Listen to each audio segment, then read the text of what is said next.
In this video, we're going to go over problem 1 on your practice exam. In problem 1, we have on January 1st, 2021, Adams Menneke Corporation granted 25 million incentive stock options to division managers, each permitting holders to purchase one share of the company's $1 par common shares within the next 6 years, but not before December 31st, 2023, the vesting date. The exercise price is the market price of the shares on the date of the grant, currently $10 per share. The fair value of the options, estimated by an appropriate option pricing model, is $3 per option. Management's policy is to estimate forfeitures. No forfeitures are anticipated. Ignore taxes. So the answer to part 1 is very easy. There are 25 million stock options.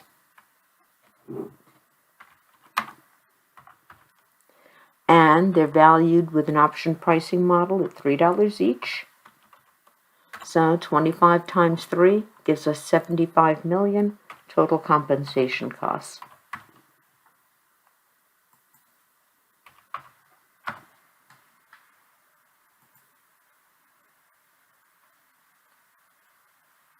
Now, let's go into requirement 2. Prepare the appropriate journal entry to record compensation expense on December 31st, 2021. So because they vest in 3 years, the total value of the options is amortized over 3 years. So in part 2, all we're going to do is take the 75 million divided by 3 years. And of course, we're going to get 25 million per year's compensation.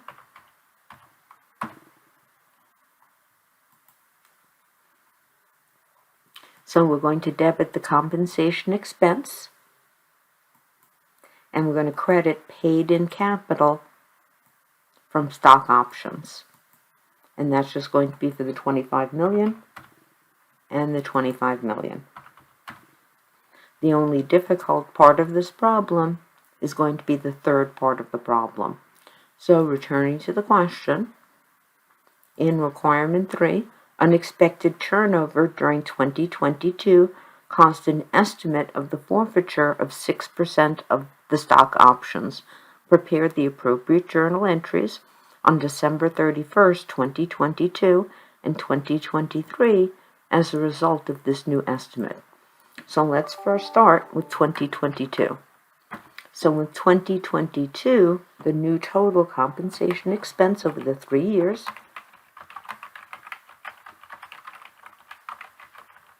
is going to be 75 million multiplied by 94%, which is 1 minus the 6% forfeiture rate.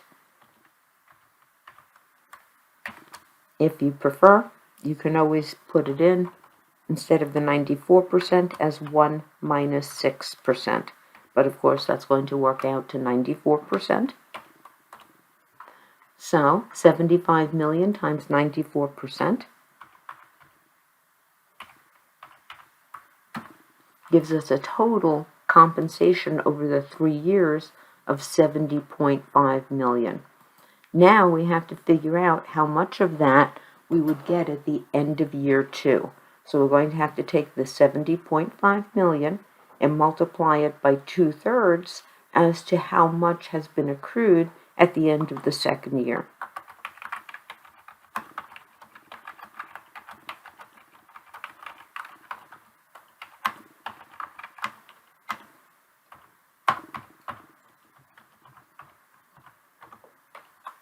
So if I take 70.5 million and multiply it by 2/3,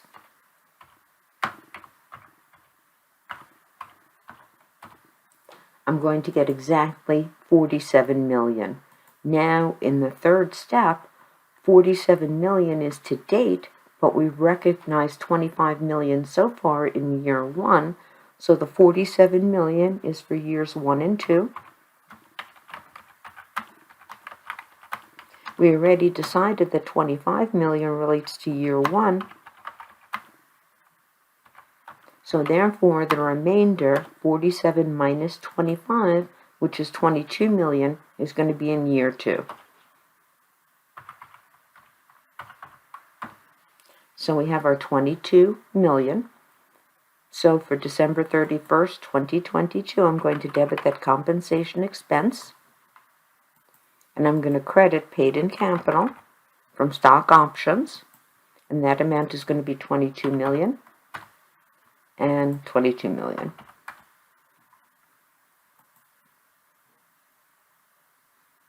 Now we need to move on to year 3.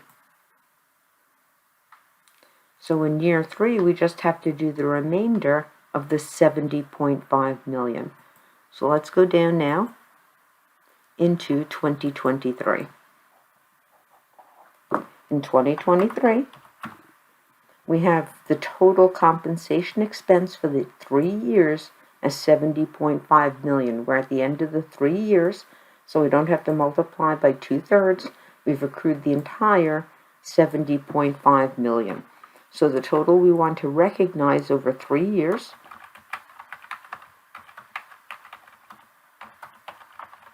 is the 70.5 million. Now all we have to do is back out what was already recognized in year 1,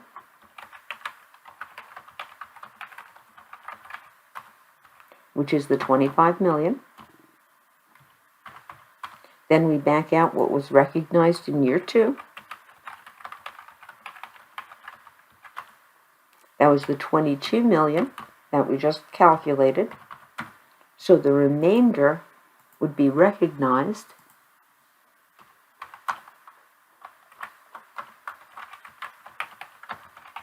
in year 3. So if I take the 70.5 million, subtract 25 million, subtract 22 million,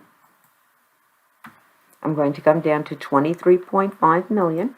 So December 31st, 2023, I'm going to debit my compensation expense for 23.5 million and credit my paid in capital from stock options, same amount, 23.5 million. And now the answer is complete and correct.